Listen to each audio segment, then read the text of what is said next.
ఓం గం గణపతియే నమః. ఓం నమః శివాయ. ఓం శ్రీమాత్రే నమః. సర్వమంగళమాంగళ్యే శివే సర్వార్థసాధికే శరణ్యే త్ర్యంబకే దేవి నారాయణి నమస్తే.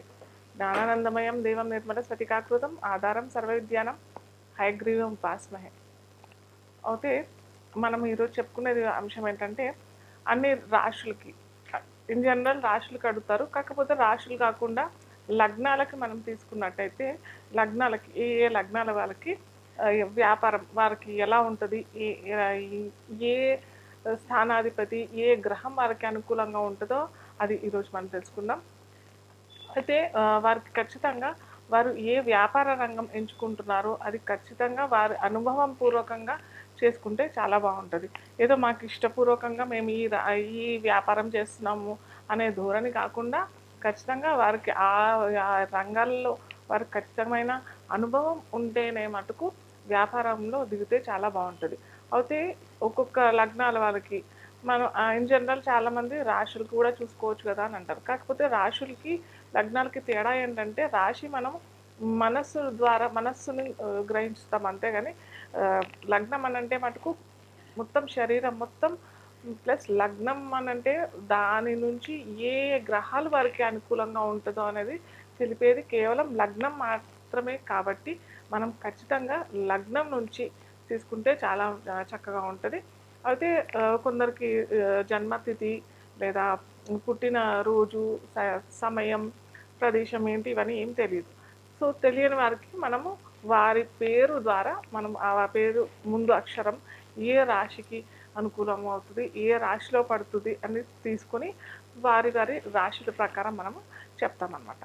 సో ఈ రకంగా మనము ప్రతి లగ్నాల వారికి రాశుల వారికి మనం వ్యాపారం ఏ వ్యాపార రంగం వీరికి చాలా అనుకూలంగా ఉంటుంది అని చక్కగా చూసుకోవచ్చు.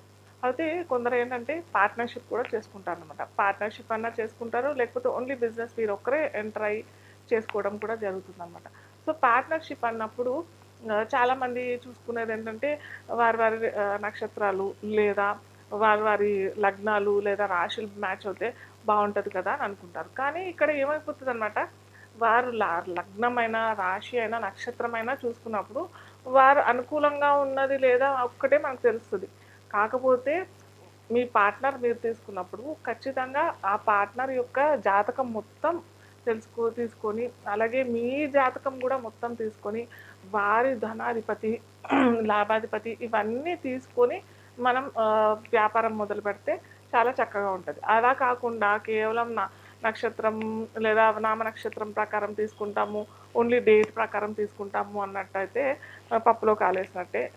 వారి పార్ట్నర్షిప్ కూడా అంతగా బాగుండదు. వారి కలయిక బాగానే ఉంటుందేమో కానీ వారు అనుకూలంగా చేసుకున్నట్టు బాగానే ఉంటుంది. కానీ మనం వ్యాపారం చేసింది ఎందుకు, మనకు లాభాలు పొందడానికి మనం వ్యాపారం చేస్తాం కదా.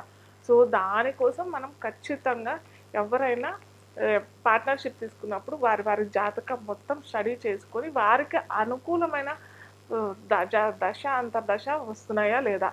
ఒక్కోసారి ఏమైపోతుంది అనమాట, మన దశ బాగానే ఉంటుంది, మన దశ అంతర్దశ బాగానే ఉంటుంది, మనం పార్ట్నర్గా వేరే భాగస్వామిని తీసుకుంటాం. వారి దశ అంతర్దశ సరిగ్గా ఉండదు, వారు కూడా పెట్టుబడి పెడతారు ఆ వ్యాపారంలో, వారు కూడా భాగస్వామ్యం తీసుకుంటారు. సో అలా ఉన్నప్పుడు వారికి అనుకూలంగా లేనప్పుడు వ్యాపారం కూడా దెబ్బతింటుంది కదా. సో ఇలా ప్రతి ఒక్కటి మనము తెలుసుకుని ముందర దిగితే అంటే ఈ పార్ట్నర్షిప్ ప్రకారం చూసుకున్నట్టయితే ఇది తెలుసుకుని ఖచ్చితంగా దిగాలి. ప్లస్ ఇంకొకటి ఏంటంటే ఓన్లీ బిజినెస్ అన్నప్పుడు నేను చెప్పాను కదా, ఖచ్చితంగా వారి యొక్క అనుభవపూర్వకంగాను అలాగే వాళ్ళకి దశ అంతర్దశలు చక్కగా ఉన్నప్పుడు మటుకే వారు ఆయా వ్యాపార రంగంలో వెళ్తే చాలా సక్సెస్ఫుల్ అవుతే ఉంటారు. సో ఒక్కొక్క లగ్నాలు ఒక్కొక్క రాశులు ఎలా ఉంటాయి మనం ఇప్పుడు తెలుసుకుందాం. వృశ్చిక లగ్నం వృశ్చిక రాశి వీరు వ్యాపార రంగంలో ఏవి వ్యాపారం ఎంచుకుంటే బాగుంటుంది, ఏ ఏ రంగాలలో వీరు కనుక వ్యాపారం చేస్తే చక్కటి లాభాలు ఆర్జించవచ్చు ఇప్పుడు మనం తెలుసుకుందాం. అయితే వృశ్చిక రాశి లేదా లగ్నం వారికి ఏంటంటే పోరాట పటిమ ఇన్ జనరల్. వాళ్ళకి కుజుడు కొద్దిగా నీచ స్థానంలో ఉన్న వారికి గురువు సహకారమో లేదా చంద్రుడి సహకారమో లేదా రవి సహకారము అంటే సూర్య భగవానుడి సహకారం కనుక ఉన్నట్టయితే వీరు ఇంకా వెనుకంజ వేయటమే కాదు. అలాగే వీరు ఏంటంటే సీక్రెట్ రాశి, కాలపురుషాంగంలో అష్టమ రాశి అష్టమ లగ్నం అవుతుంది. కనుక వీరు ఏంటంటే సీక్రెట్ ఏజెంట్స్ లేదా డిటెక్టివ్ ఏజెన్సీస్ స్థాపించడము, లేదా అలాంటి ఇంకొన్ని ఈ మీడియా రంగంలో కొద్దిగా ఏదన్నా సీక్రెట్ ఏదన్నా పనులు చేసుకొని రావాలి అన్న సీక్రెట్ ఏజెన్సీ ఉంటాయి కదా, అలాంటి వ్యాపార రంగంలో. అలా కాకుండా ఇంకా ఏంటంటే కొద్దిగా అది ఆర్కియాలజిస్ట్ అని అంటాం కదా, ఆర్కియాలజిస్ట్ డిపార్ట్మెంట్లో పెద్ద పెద్ద స్థాయిలో ఉండడం మీరు. ఇంకా వీరికి రవి సహకారం కూడా కలిగితే మటుకు ఖచ్చితంగా గవర్నమెంట్ సహకారంతో వీరు ఖచ్చితంగా మంచి ఫలితాలు సాధిస్తారు. అలాగే వీరు ఏదన్నా సీక్రెట్ అని చెప్పాము. అలాగే ఇంకోటి ఏంటంటే వీళ్ళు రీసెర్చ్ చేయడానికి కూడా చాలా ఇంట్రెస్ట్ చూపిస్తారు. సో అందుకని ఈ వృశ్చిక రాశి వారు ఏంటంటే ఈ తవ్వకాల్లోనూ లేదా తవ్వకాల్లో బయటపడిన వస్తువులు ఏమన్నా ఉంటాయి, పాత పురాతనమైన వస్తువులు ఏమన్నా ఉంటాయి కదా, అలాంటి ఆ రంగాల్లో వీళ్ళు సిద్ధహస్తులు. లేదా మట్టి వ్యాపారం కూడా అంటాం కదా, మట్టి దాంట్లో ఎందుకంటే కుజుడు మనకి జనరల్ భూమికారకుడు, భూమిపుత్రుడు కాబట్టి ఇలాంటి వ్యాపారంలో కనుక వీరితో మనకి ఎవరైనా పెట్టుకున్నారంటే ఇంకా అంతే, వారు అయిపోవడమే మటాషన్ అని చెప్తాం కదా.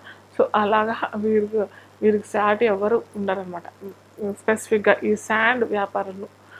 అలాగే ఇంకోటి ఏంటంటే వీరికి శని కూడా చాలా సహకారం అందించాడంటే వీరు ఏంటంటే సిమెంట్ దాంట్లో కూడా ఈ ఇళ్ళకు సంబంధం చెందిన అన్ని వ్యాపారాలు అంటే స్టీల్ అయినా కానీ, సిమెంట్ అయినా కానీ, మట్టి అయినా కానీ ఇలాంటి వ్యాపారాల్లో సిద్ధహస్తులు అవుతారు వీరు. ప్లస్ ఇంకోటి చెప్పాం కదా, సీక్రెట్ ఏజెంట్స్, సీక్రసీ చేసుకోవటము, సీక్రెట్ వర్క్, రీసెర్చ్ వర్క్ అనే ఇలాంటి ఫీల్డ్స్లో మటుకు చాలా వీరికి. ఇంకోటి గురు సహకారం కూడా లభించింది అనుకోండి, వీరేంటంటే పిహెచ్డి సంస్థ ఇవాళ రేపు మనకి ఈ పిహెచ్డి లేదా రీసెర్చ్ సంబంధించిన సంస్థలు కూడా పెట్టుకుంటున్నారు కదా. ప్రైవేటైజేషన్ మన గవర్నమెంట్ చాలా ఏమంటారు మేడ్ ఇన్ ఇండియా అనే ప్రోగ్రామ్తో పాటు పెడుతున్నారు కాబట్టి ఇలాంటి రంగాల్లో కూడా వీరు ఎంచుకోవటము. వీరు కొద్దిగా లేట్ అవుతుంది, ఎందుకంటే వీరికి తృతీయ అధిపతి శని అవుతాడు కాబట్టి అంత సహకారం తొందరగా సహకారం తోటి ఏమంటారు ఫ్రెండ్ సర్కిల్ అయినా లేకపోతే వారి కింద పనిచేసే వాళ్ళైనా వారి తొందరగా సహకారం అందదు వీళ్ళకి.